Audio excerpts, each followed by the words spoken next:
করলেন কলা না ও ইয়া রাসূলুল্লাহ তাহলে উনি কে কার এত নেক আছে আমার নবী কয় কলা উমর রাদিয়াল্লাহু তাআলা উনি হচ্ছেন আমার সাহাবী উমর আম্মা জানা আয়েশা সিদ্দিকার আব্বার কথা না বইলে আমার নবী যখন হযরত উমর রাদিয়াল্লাহু আনহু কথা বললেন আম্মা জানেন আয়েশা চেহারার মলিন জোরে বলেন আল্লাহু আকবার আমার নবী ডাক দেয় কয় আয়েশা তোমার চেহারা মলিন কেন আমি নূরের নবী জানি জোরে বলেন সুবহানাল্লাহ ইয়া রাসূলুল্লাহ না আয়েশা আমার কাছে গোপন করিও না তুমি ভাবছিলা তোমার আব্বার কথা বলবো আব্বার কথা না বইলা আমার সাহাবী উমরের কথা বলার কারণে তোমার চেহারা মলিন তোমার আব্বার ব্যাপারে প্রশ্ন করো এবার প্রশ্ন করলেন ইয়া রাসূলুল্লাহ তাহলে আমার আব্বার কি পরিমাণ নেক আছে আমার নবী কয় হে আয়েশা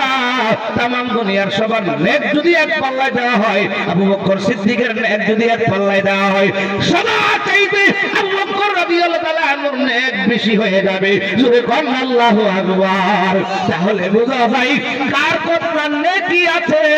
আমার নূরের নবী সেটাও জানে জোরে কোন না সুবহানাল্লাহ দেখেন জোরে কোন সুবহানাল্লাহ আর জোরে কোন সুবহানাল্লাহ আমার নবী জানে কি জানে না বন্ধুরা রে আমার গভীর মনোযোগ এইজন্য